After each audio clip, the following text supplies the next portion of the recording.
Welcome to the No More Mondays podcast, the show that inspires confident professionals by interviewing people who actually enjoy what they do for work. I'm your host, Angie Callan, and I welcome you to join me each week as I chat with founders, entrepreneurs, and employees who have figured out that special sauce, the magic, the mystery to having no more Mondays. Hello, listeners, and welcome to this episode of the No More Mondays podcast. As always, we are super excited you decided to join us for this episode entitled Opportunity Comes Knocking. Today's guest comes to us from my neighboring mountains over in Salt Lake City, Utah, where she's the content strategy manager for Clearlink, a company doing some pretty cool new agey AI technology to help their clients better understand their customers' journeys. There are a few reasons I'm excited to have Vanessa on as a guest today. First is because she's working with a newer career field that's cropped up and become quite prevalent over the last few years as the world's gone through a digital transformation. Second, she's a fellow lover of the Oxford comma. And third, Vanessa's work at Clearlink will have some familiar associations if you're a frequenter of this podcast. She enjoys her work every day because she feels challenged, valued, and like she's making an impact. Moreover, she's found a company who not only says it cares about its people, but who actually walks that talk and shows it. Please help me give a warm welcome to Vanessa Sigman, who I know will also support you in chasing that next exciting opportunity that comes your way. Welcome to the show, Vanessa. Thank you so much. Wow, I'm very impressed with your intro. Thank you. Very impressed with how well you put that together. I do write resumes, so I'll call it a learned skill. Awesome. And it's easy when somebody's gives you very, very good and well-written bios with Oxford commas in them, which is how I picked up on that commonality. So what I would love to start with is just giving our listeners a little bit more about you and insight into what you're doing right now with Clearlink.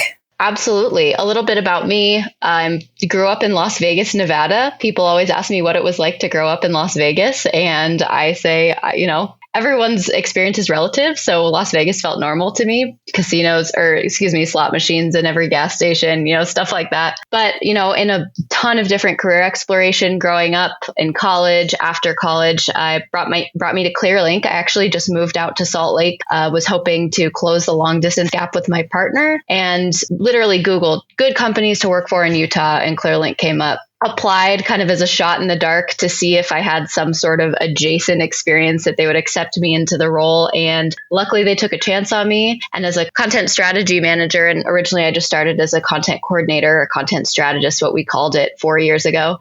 We do a ton of work planning content, just a lot of different really cool user experience focused work. And I learned it all on the job. And it's been such a privilege. And I've been really lucky to work for a company that, like you said in the intro, just really cares about its people. That's awesome. And I love that the stars aligned. You said, okay, time to move to a new place. There were life reasons for that shift. And it all just kind of aligned. And Vanessa, you did one of the things I actually tell my clients to do. And that is in moving to a new city or trying to find a great work environment, Google best places to work, best corporate cultures, fastest growing companies.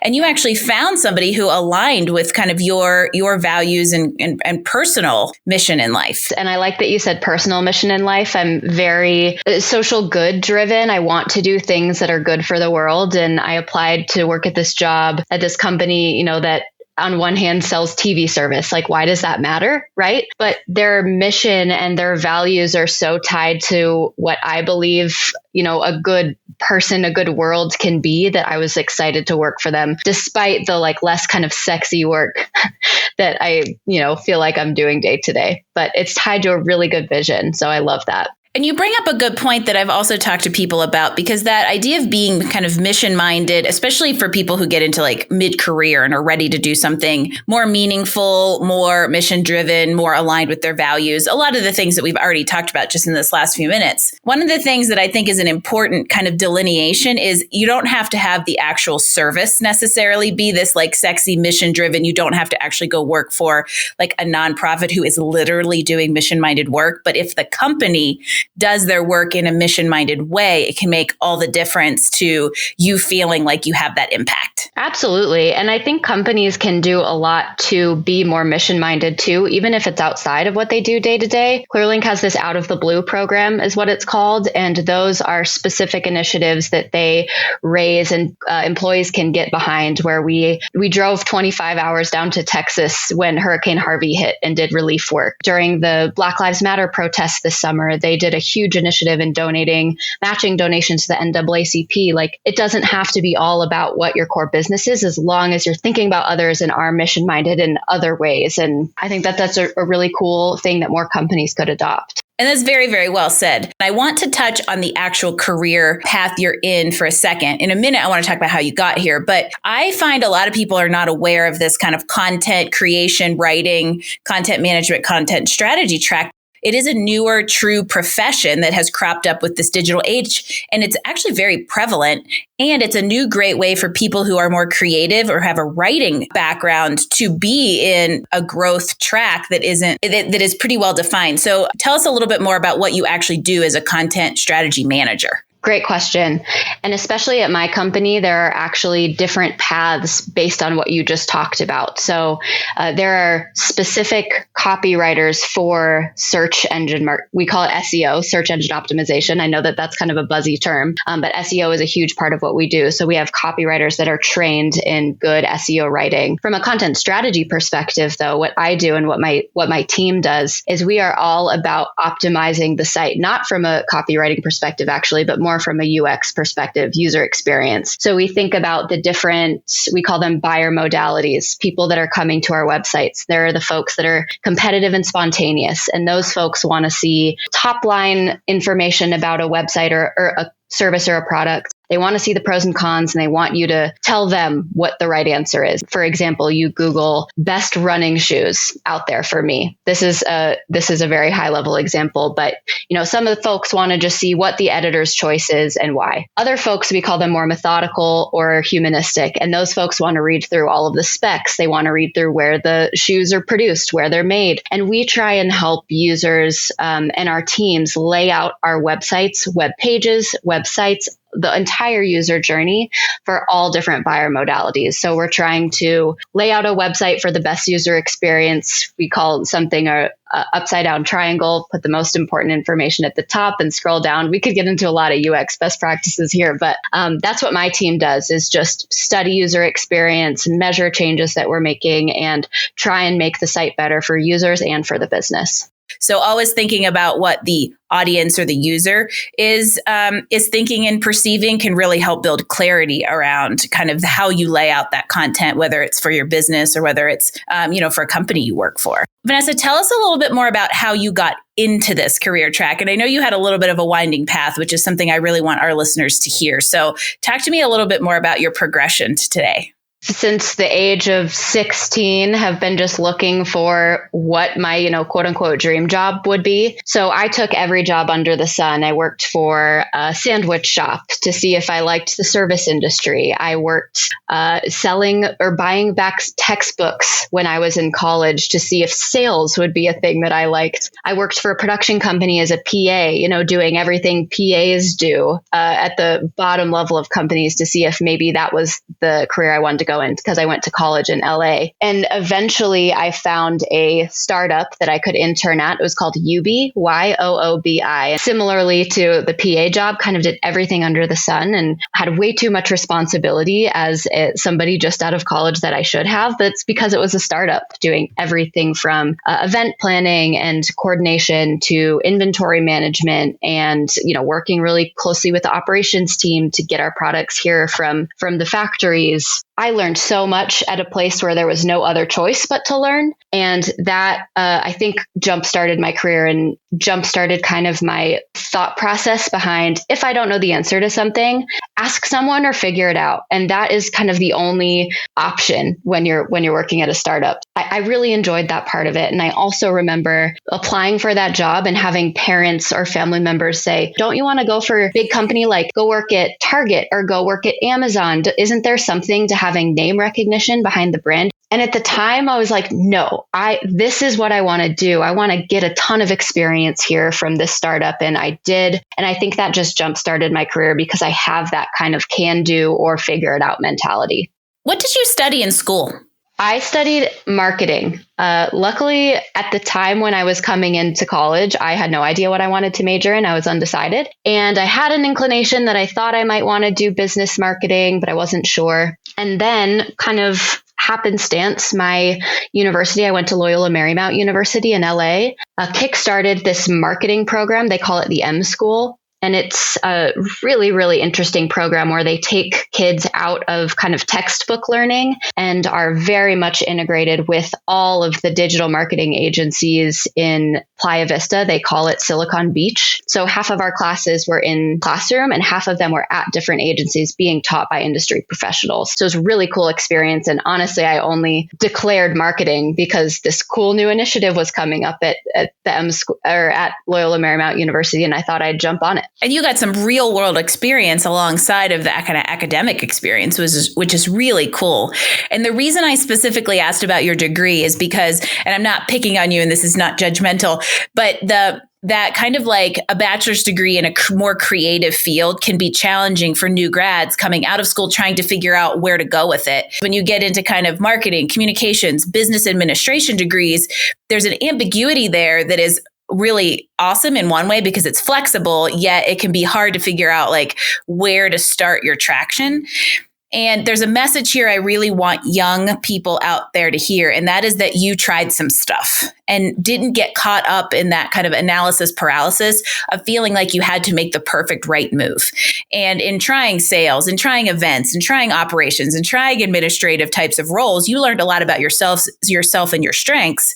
The major that you pick in college does not dictate who or where you will end up for the next 40 years of your life. I had a close friend who I work with at Clearlink who is a biology major, and now she is doing digital marketing. Your major in college, I think this is a really important thing for young people to hear, does not have to dictate your entire career.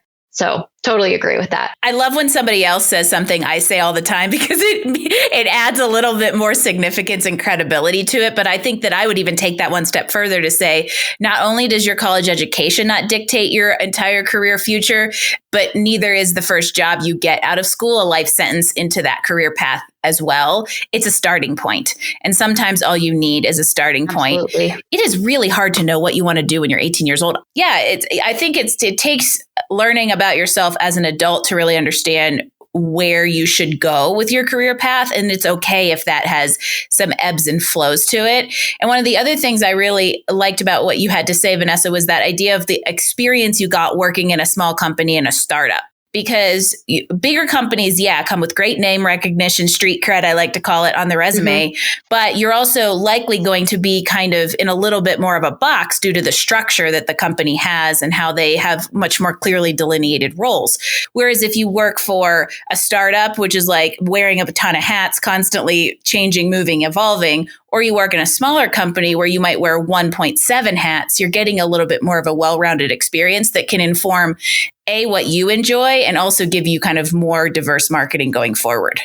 Totally agree with that. I think the other part of working at a small company or working at a startup even is because there's less structure, you have to be willing to step outside of your comfort zone, try new things, learn new things, ask questions when you don't know the answer to something. Acronyms seem to be across, no matter what company I'm working at, seems to be the biggest issue that new folks coming in. Like there's this QOP at Clearlink. There's this qualified opportunity that is a acronym that everybody knows. You come into that company, no one tells you, we all need to have, here's a piece of advice for every company I work for in the future. Have a glossary of terms, have a glossary, a glossary of acronyms. Put it in the employee handbook. So true. Like I was saying, if you don't know the answers or you don't know what that acronym means, starting out your career, don't be afraid to ask questions because it shows that you're interested. It shows that you have the capacity to learn and that you care about learning. And I think that that's kind of what employers look for in young talent. And if you guys didn't hear it, Vanessa said my 3 favorite words: outside, comfort, and zone. So as you've ventured outside and continuously ventured outside and I think pushed your own comfort zone, what is something that you've discovered you do really enjoy about the work that you're doing or about just your career in general that you weren't expecting to like? I'm gonna give you two answers to that question because one of them is a little bit lame. The first thing that I really love that I didn't think I would love as much is creating process and creating structure. And that's something that I've been given the opportunity to do in this role as a manager of content strategists. Originally, we sort of started out as a smaller feeling company. All of the content strategists were very autonomous. We all did work so differently. And as the business is starting to scale, we're finding that there are opportunities for us to streamline processes to be able to do things more consistently across our team. And that will make for easier career advancement for other content strategists that come into the role, but can also just create, a lot of people hate this word, but efficiencies across the business. And I've actually really enjoyed creating process because it feels like I am helping others in a way that can help their career grow. And not only from a site perspective, but from their craft. Like I can help them grow in their craft by giving them some tools to grow. So that's one thing that I found that I really liked that I didn't think I would. But another one is just helping people. I really, really love helping people on my team grow, giving them a little piece of advice or some sort of course to take from a content strategy perspective that can help up their career or up their craft. And I am such a task-oriented person, such a list-oriented person, that when I became a manager, my whole world was blown up because instead of doing stuff, it was meeting with people and helping them. And I didn't know if I was going to be able to find the same satisfaction I did in my task list with people. But I've been really impressed with the last, I think I've been in this role now for 7-8 months. Just seeing people grow and seeing people succeed has been so rewarding. And I have loved that about this new job. And those outcomes are what probably keep you going with it's when you are managing people, it's hard to have that kind of set routine because their needs trump your process, your individual process. And I'm curious for somebody who loves process, loves lists, loves tasks, how has that strength carried over into kind of the life and the routine that you have on the personal side to keep your weeks productive and to stay positive and to stay motivated for that team? I think the ability to help people in my day-to-day and then still use that kind of love of tasks and to-dos in my personal life has been a really good balance. I've, used task lists to make sure that I'm continuing to meal prep and grocery shop and do all those very basic things that I think being able to translate kind of organization and task-based work. And I also use that to remind myself to go outside and get on a hike and go cross-country skiing with our new puppy. All of that, I think, lends itself to, work life and personal life. The temptation to begin talking about outdoor mountain activities, skiing and dogs is so great. But as we learn more and more about you as a person, and at some point we're going to probably have to share a picture of your cute puppy because we all know how much I love dogs. As we learn more and more about you as a person, I want to touch on something it might be considered taboo for somebody that's a career coach and somebody that talks about enjoying their jobs. You mentioned earlier that you've kind of been on this, let's say, quest to figure out what your dream job is. And now you're starting to potentially consider the fact that you might not ever find it, and finding a dream job isn't necessarily all it's cracked up to be. Tell me more about your perspective and reasoning behind that thought. The major that you are in college is not going to dictate who or what you will be in the future. And that's the same story if you don't even go to college. I kind of don't believe in this idea of a dream job because it's too limiting. There's too much pressure on that idea that I should be doing something that I absolutely love and that no matter what, I, wake up every single day enjoying it. I just think the idea of a dream job is baloney. Find something that challenges you, that you can be excited about in some aspect. Like I said, I'm so passionate about the culture at Clearlink and their values. But I think that if we can all more find your dream lifestyle rather than finding your dream job, I think is a good kind of way to phrase that. Find something that is conducive to the type of life you want to live. And whether or not you find that job in and of itself completely fulfilling in every single way, there's so many other aspects of my life that have been so fulfilled because I'm in this current role. I can work remotely, which means that at 4 p.m. on a Friday, I am more than happy to log off my computer and get into the mountains. That's so important for me. And that is something that is okay and embraced at Clearlink, which is something that I really love and really value and will make it really difficult to ever leave the company, honestly, because where else am I going to find a culture like this that embraces me as a professional and as a person? And I love that about this company. That's going to be the sound bite of all sound bites, because I did not pay Vanessa to say that, but it could have come out of my mouth. And so because there's a few like layers to everything that you just said. And it really is rooted in that idea of finding a career that supports your life instead of finding a job that is your life. And there's a reason why when I talk about No More Mondays, we talk about people who actually enjoy what they do for work and don't talk about having jobs they love, because there's a difference. And the pressure that you put on yourself, even if you're a job seeker, I've told clients this before, if you are trying to fill all of your well-being's bucket with a job, you are setting yourself up for failure. And oftentimes segmenting that satisfaction into different compartments creates a much more reasonable platform to actually finding the fulfillment. And so this idea of kind of like, for me, it's life-centric career coaching, right? We find something that supports the lifestyle that you want to have. You dream about the lifestyle, and then you figure out everything that kind of goes into that. The more insight we get into ourselves and the world, the more we are informed about the direction that we go. So it's hard to have this hard and fast, goal and dream, because it's likely going to change, and that's okay.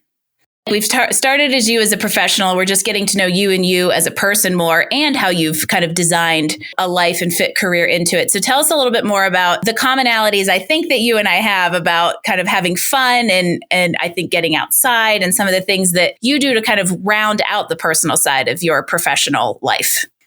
Yes, I am a big fan of being active and a big fan of being outside. Living in Salt Lake City makes for a really, really easy entry to the outdoors. My partner and I are big rock climbers. We love to get outside. During the winter time, we've been cross-country skiing a lot. He's actually getting his PhD in climate science. Now we live in Logan, Utah, which is about an hour and a half north of Salt Lake. Even better access to the mountains, much less crowded. We love to trail run in the summertime, and Jacob's really gotten into fly fishing, so I might invest in some. Woohoo! Man, now what do we call that?